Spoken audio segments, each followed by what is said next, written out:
Hey, what's up everybody? Welcome back to another Wuthering Waves reaction. Today we have Dancing Through Fantasies. It was from a comment that had over 100 likes on it. And while I do get to this series a little less often than the usual topics I cover, that's still quite a few likes for one specific song. So I'm very excited to hear what other amazing music is in here that I've been missing out on clearly for far too long. So I guess without further ado, let's go.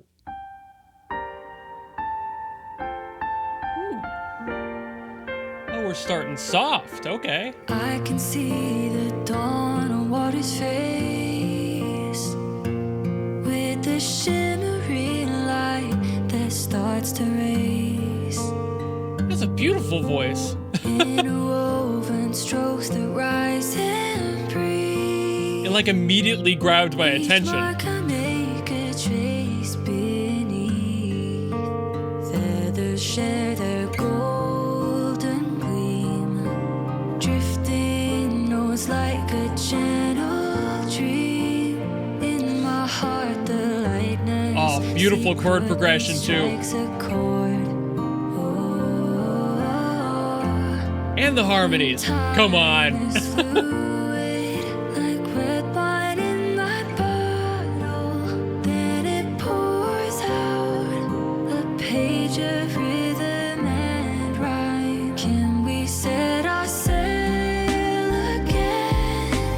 Get a bit of a backbeat.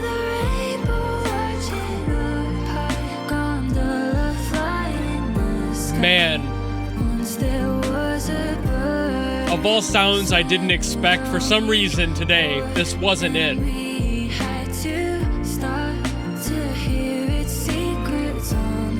But I've already like fell in love with it.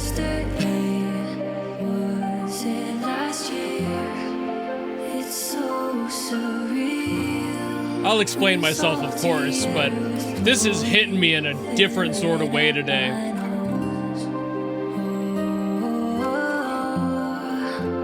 Can we set our sail again to the beating heart of the sky, where grandma rests with her smile? Let's go present. That progression's really sending me.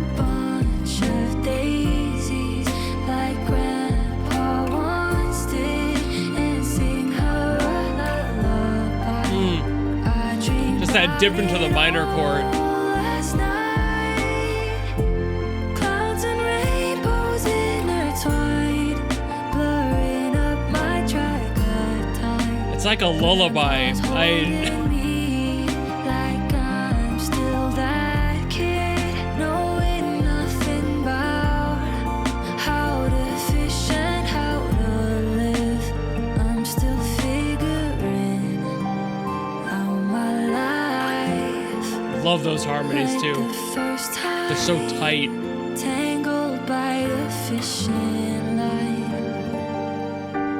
I wish you were still by my side. Dude.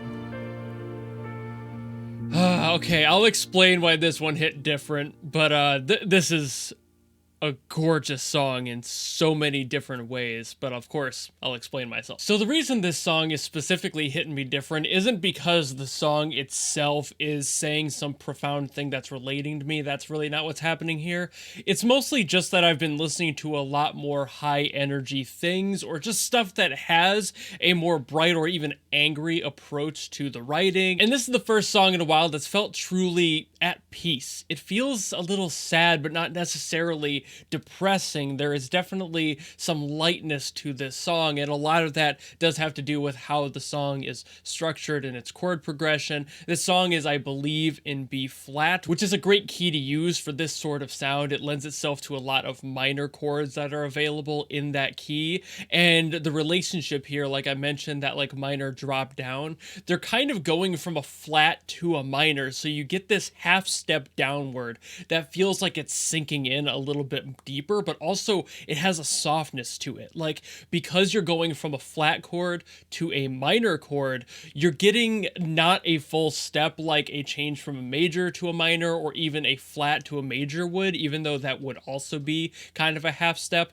Going from a flat to a minor chord feels more like you're landing on a sponge. There's like a softness, there's a rebound to that because of the way that it drops down into that note. It feels a lot more natural in that way, whereas like going from a major to a minor might feel a little jarring, but sometimes that's exactly what you're going for.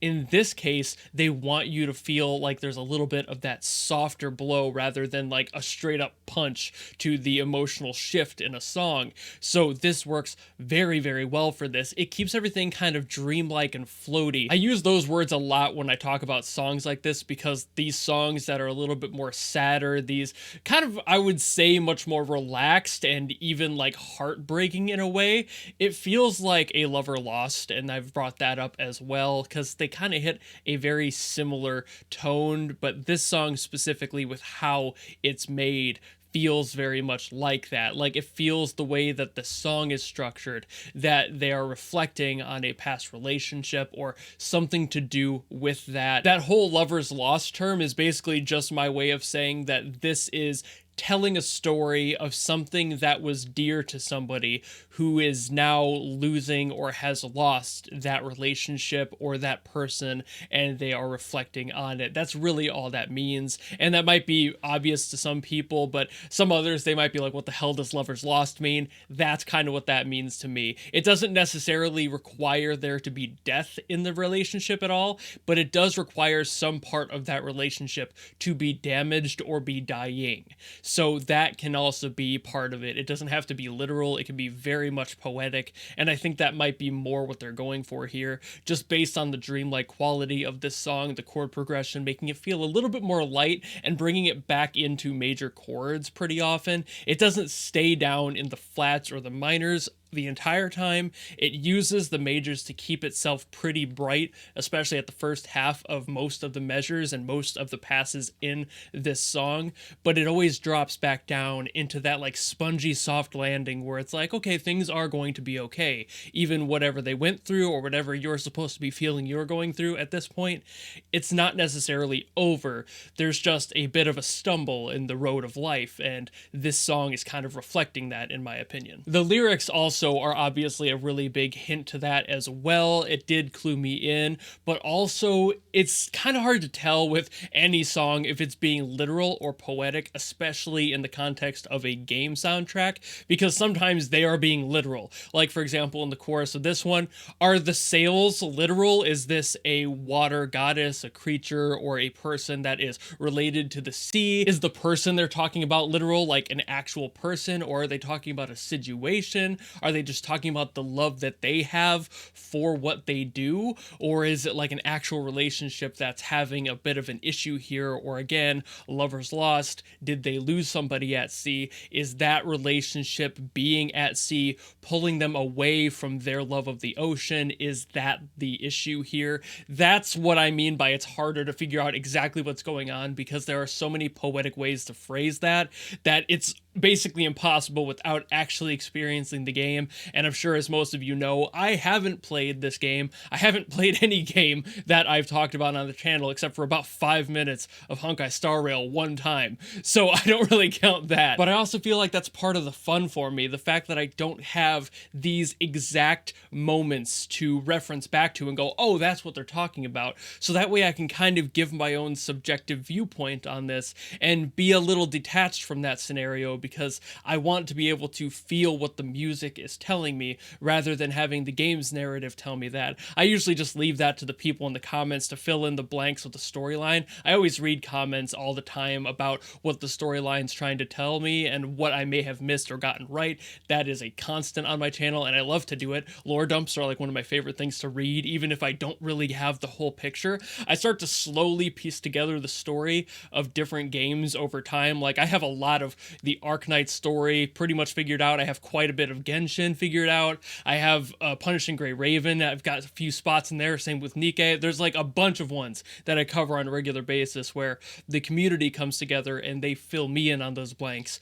But in these cases where the music is potentially being metaphorical rather than literal, it can be pretty hard for me to say something with confidence and not put a disclaimer like this in, just going, I don't really know what is the case here, but that is music to me as well. I love hearing these stories and being able to reflect and get lost in it, just like I did in the beginning of this one, where I was like immediately taken away by this vocalist. It was a beautiful voice.